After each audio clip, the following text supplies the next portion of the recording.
Hello गाइजहरु, नयाँ video लिएर फेरि आएको छु। भिडियोलाई हेरेर युट्युबलाई सब्स्क्राइब पनि गरिदिनु होला अनि भिडियोलाई लाइक कमेन्ट सेयर गरिदिनु होला साथीहरुसँग। अहिले चाहिँ म चाहिँ कहाँ जाँदैछु भन्दा टक्क अहिले चाहिँ थेसिन पुगेछु। अनि अहिले म कहाँ जाँदैछु भन्दाखेरि याजु सामग्वाङ हान्सी बुफे भन्ने रेस्टुरेन्टमा जाँदैछु। बुफे हो त्यो चाहिँ।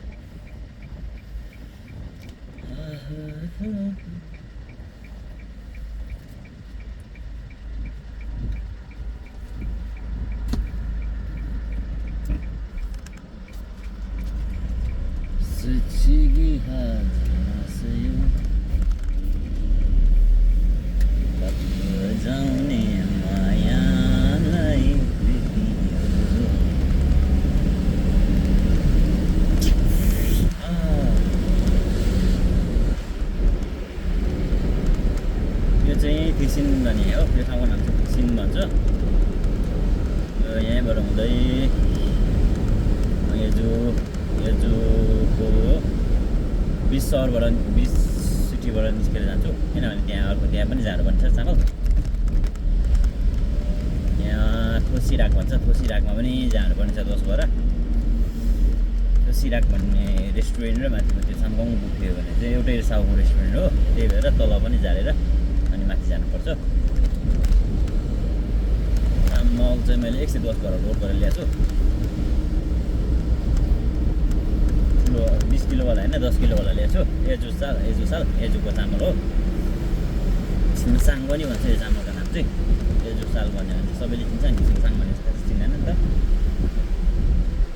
अनि चाहिँ थेसिन हो, यो ठाउँको नाम चाहिँ थेसिन भन्छ गाइजहरु। अरेनीको याद भएकोले गर्दा बिस्तारै स्पिड लिमिट 30 मा त आएको छ। बिस्तारै जानुपर्छ। स्पिड लिमिटमा तपाईँले लगाउने क्यामेरा राखेको छ, त्यहाँ फेरि क्यामेरा छ। क्यामेराले फेरि ट्याग फोटो खिच्छ। त्यसपछि फेरि घरमा छिटो आइपुग्छौ, त्यही भएर बिस्तारै चलाउनु पर्छ। छनछनी खाइदिए छनछनी कति खाने नानीहरू। आजको यो चाहिँ मेरो खाना खाएपछिको पहिलो टिप हो। आज दिनभरि टिप भने दिनभरि घाँस काट्यो। बिहानदेखि खाना खानेसम्म घाँस काट्यो। त्यसपछि अहिले चाहिँ यहाँ हान्सी बुफे रेस्टुरेन्टमा चामल त चल्दैन। चामल त 20 बरा जति एक्स्ट्रा राखेको हुन्छ। त्यही पनि अर्डर गर्छ है। खासको अगाडि नै अर्डर गर्ने क्या। 20 बरा जति त चामल अलरेडी त्यहीँ हुन्छ है। 20 बरा भए पनि एकैचोटि अर्डर गर्ने क्या। गत हप्ता मात्रै लगेको थिएँ। यहाँ कस्तो चामल युज लगेको।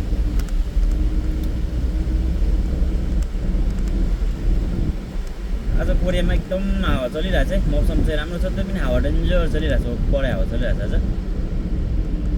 हिजो राति चाहिँ पानी परेको थियो। अहिले 4-5 घन्टा जति पानी पर्यो।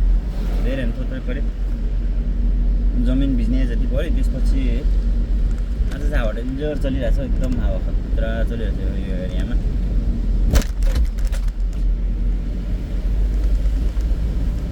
अबे कम टु कोरिया।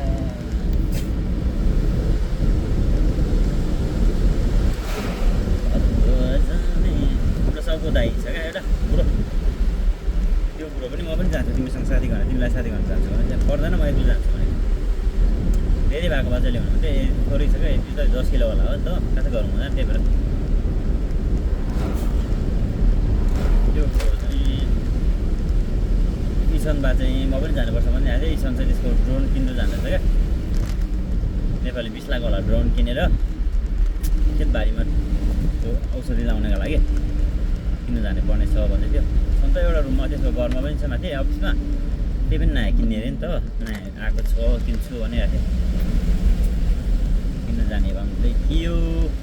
त्यसको गाडी चाहिँ छ, 2 करोडको गाडी छ। त्यही पनि चल्दैन भने क्या। गाडी चढाउँदैन क्या। गाडीको माया गरेर बिस्तारै मलाई दिएको त्यो साउले मलाई दिएको गाडी छ। त्यो चढेर हिँड्छ है यताउता जाँदा। मेरो गाडी पक्रेर आफ्नो गाडी चाहिँ घरमै थन्काएर राख्छ होइन। हप्तामा 2 चोटि धुन्छ गाडी चाहिँ। चलाउनु चाहिँ चलाउँदैन, धुँदै थुपार्दै धुँदै माथि लग्दै राख्दै गर्छ। पुरो रमाइलो छ एकदम लोभी ब्रो हो लोभी फेरि किन्ने कुरो त केही पनि किन्दैन लोभी किन लोभी छ त्यही राम्रो चाहिँ राम्रो छ दयालु छ पैसा चाहिँ खर्च गर्दैन लोभी छ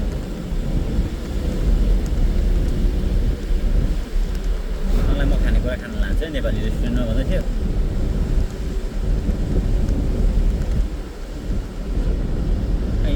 यो जोमा कि कहाँ छ भने थियो नेपाली रेस्टुरेन्ट यो जोमा कुन रेस्टुरेन्ट छ नेपाली रेस्टुरेन्ट कहाँतिर छ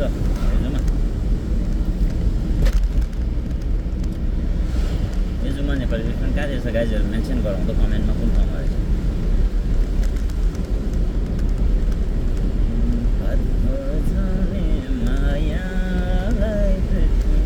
त्यो कुरो चाहिँ मसँग डेलिभरी जाँदाखेरि साथी जान्छ क्या अनि कहिले काहीँ साइडमा बसिरहेको हुन्छ नि त अनि हेर्छ क्या म चाहिँ यता उता लोकेसनहरू हेर्दै हिँड्छु क्या कुन ठाउँमा कता कता के छ भनेर पछि जानुपर्दा सजिलो हुन्छ नि त अनि टक्क हेर्नै दिँदैन त्यो मान्छे अगाडि मात्रै हिँड्नुपर्ने थियो कि ड्राइभिङ गर्दा अन्त फेरि सबैतिर आँखा घुमाएर क्या के छ पछि जानुलाई सजिलो हुन्छ नि त यो एरिया कुन ठाउँ भनेर चिन्नलाई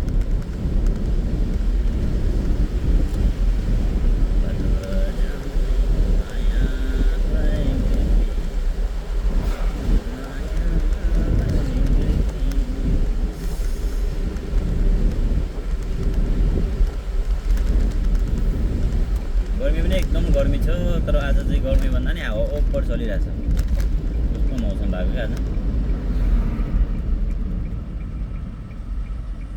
कस्तो खालको गाडी हो कन्टेनरमा त कस्तो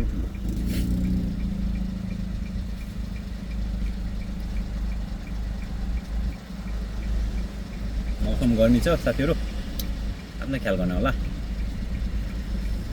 हेल्थी रहनु होला स्वास्थ्यकै ख्याल गर्नु होला वा दुईवटा कन्टेनर एकैचोटि बोकेर हिँडिरहेको छु यस्तो गाडी चलाउनु मन लागिरहेछ मलाई क्याङ महिना निकाल्नको लागि कोर काम छोडेपछि बस्ने टाइममा गएको थिएँ म लाइसेन्स निकाल्नको लागि सोध्नलाई लाइसेन्स निकाल्ने ठाउँमा गएर के अरे गाडी सिक्दामा गएर सोधेको 3 महिनाको ग्याप रहेछ 3 महिनाको के अरे वेट गर्नुपर्दो रहेछ क्या 3 महिनासम्म कसले वेट गर्छ म 3 महिनासम्म वेट गर्नु सक्दैन त्यसपछि म छाडेर ननिकालेको लाइसेन्स र अब म निकाल्छु बिस्तारै टाइम मिलाएर अहिले काम अलिक व्यस्त छु त्यही व्यस्त भएको कारणले गर्दा मिल्दैन अब काम सकेपछि म लिखित त दिनु पर्दैन गाडीको त्यही थोरो मात्रै दिनुपर्छ किनौँ पनि दिनु पर्दैन थोरो मात्रै दिनुपर्छ ठुलो गाडीको मेरो लिखित त मैले पहिला सानो लाइसेन्स निकाल्दा पनि धेरै ल्याएको थिएँ नि त नम्बर एफिसिएल नम्बर 96 ल्याएको थिएँ त्यही भएर पर्दैन क्या लिखित दिन चाहिँ मेरो अब बाइकको पनि पर्दैन अब चिकित्सा निकाल्न चाह्यो भने चाहिँ चिकित्साको लागि चाहिँ लिखित छुट्टै दिनुपर्छ नभए अरू गाडीहरूको लागि कोरियामा लिखित दिनु पर्दैन मैले अब त्यो चाहिँ सजिलो छ गाइस कोरियामा एकचोटि लिखित नम्बर धेरै ल्याएर पास गरेपछि सक्यो पछि केको लागि दिनु पर्दैन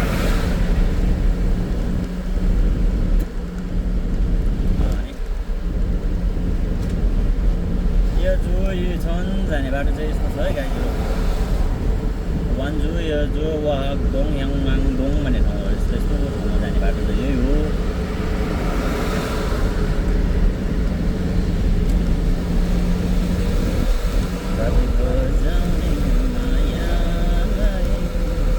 यस्तै हो 150 पर थामा लोकल ल्याएको छु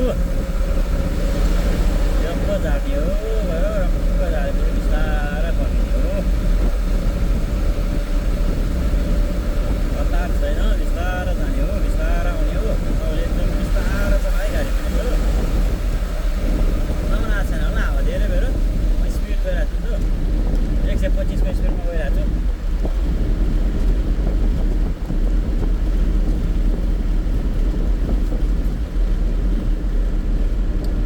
अब यहाँबाट स्पिड लिमिट गर्नुपर्छ किनभने म यहाँबाट साइड निस्किनुपर्छ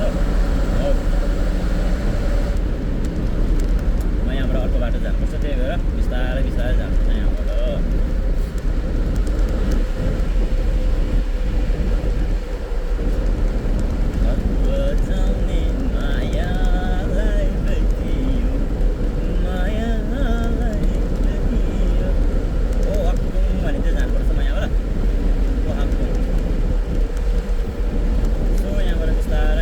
यहाँबाट साइड जानुपर्छ ठुलो बाटो लाग्यो भने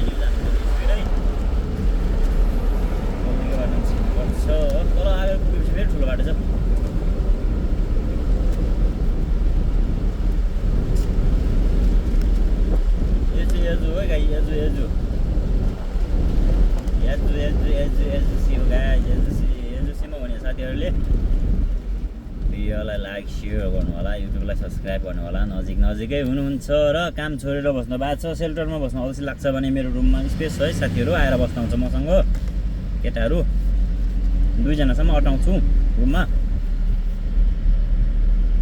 त्यही भएर बस्न मन लाग्छ र साथीहरूसँग सेल्टरतिर गएर बस्नु भन्दा पनि साथीहरूसँग बस्न मन पराउनु हुन्छ भने आएर मसँग रुम सेयरिङ गरेर बस्दा हुन्छ गाइजहरू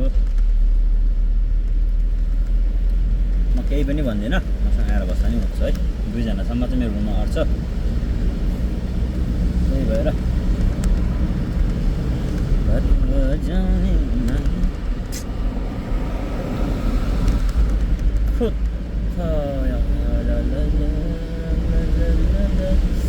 यहाँ यो जुमा के अरे चुक्जे भएको थियो आउनु पाएन नि म आउँ भने सोचिरहेको थियो साह्रो पर्ने भएर आएन नि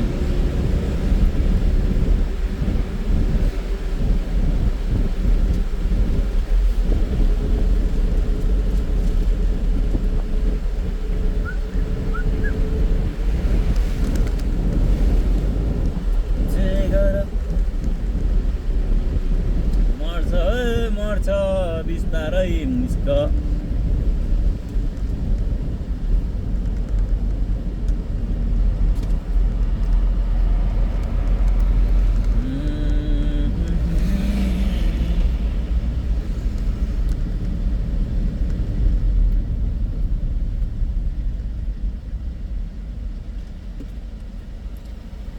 यो जुसी यस्तो छ गाइस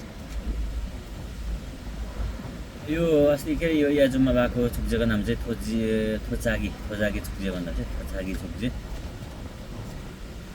अनि यो ठाउँको नाम चाहिँ वाकडोङ भन्दो रहेछ अनि यो मैले चामल जाने भन्दा अलि यतापट्टि चामल जानेको अपोजिट साइडमा के अरे सिलुक्सा भन्ने एउटा गुम्बा छ क्या ठुलो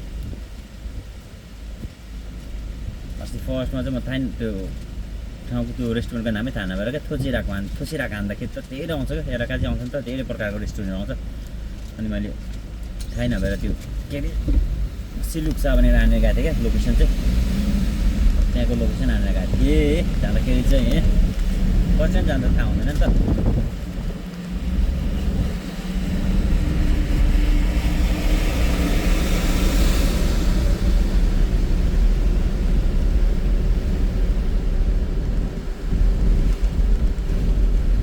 म अलिक स्लोली गइरहेको छु किनभने स्पिड लिमिट 50 मात्रै छ क्या अनि यिनीहरू चलाउनेहरू त सबै भोटिहरू हो यिनीहरूलाई त फाइन पऱ्यो नि लाइसेन्स के अरे फाइन परे पनि जे परे पनि फरक हुँदैन नि त गल्ती हुँदैन त माफ गरिदिन्छ यिनीहरूले त पैसा तिरेर निस्किहाल्छ अनि मेरो त लाइसेन्स विदेशी लाइसेन्समा त जरिमाना पनि पऱ्यो पुलिसहरूले समात्यो भने त मिल्दैन त्यही भएर म बिस्तारै चलाउँछु स्पिड लिमिट 50 छ क्या यो बाटोको फेरि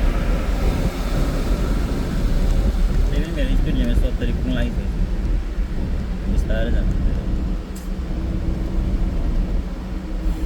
क्यामेराको भन्ना क्यामेरा ओभर दिएछ नि त त्यही भएर बिस्तारै छनछनी जाने हो स्पिड लिमिटभन्दा तलै चलाउनुपर्छ साग फाल्सिङ सिजम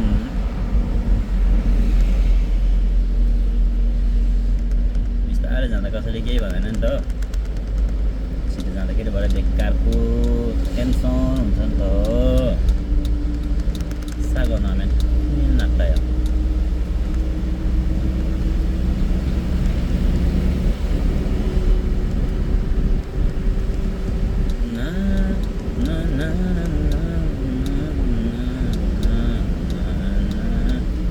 जति नै कुदाएर ल्याए पनि यहाँ फलिया भए सिनो फलिया भएपछि त जानु मिल्दैन अनि पर्खेसँग जाने पनि यहाँबाट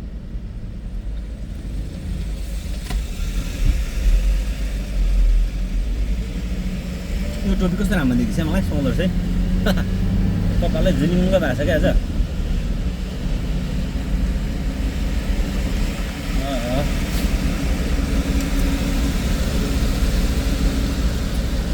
संसारी माया विचित्र मरेर के बोलाउँछ र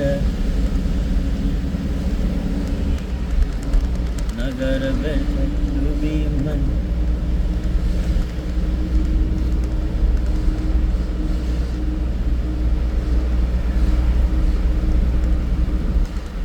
सिलुक्सा सिलुक्सा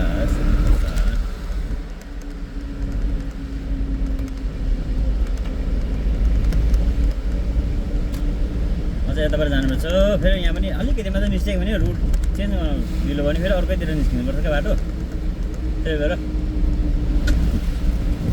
कस्तो हावा आएको मा कसम से यार खै टोपी उडाइदिएँ मेरो त सिधा म हावा त खतरा आयो त है टोपी त सर्लको उडाइदियो त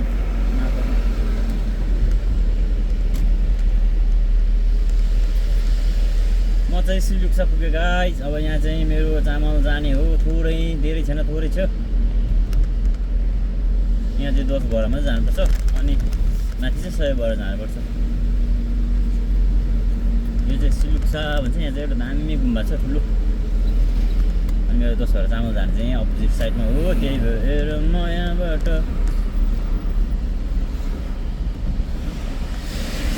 सर्लक्कमा यहाँबाट मा कसम छ यहाँ त पुलिसमा बसिरहेको छ यार छिर्नु नदिने हो कि त्यो पुलिसले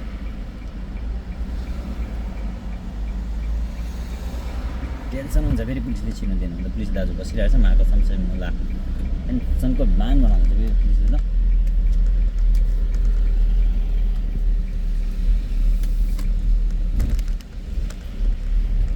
पनि भक्करको केटा रहेछ भक्करको बच्चा रहेछ मेरो चाहिँ यहाँ गाइस चामल जाने 10 भएर चामल जाने फेरि जोड्छ त भिडियोमा थ्याङ्क यू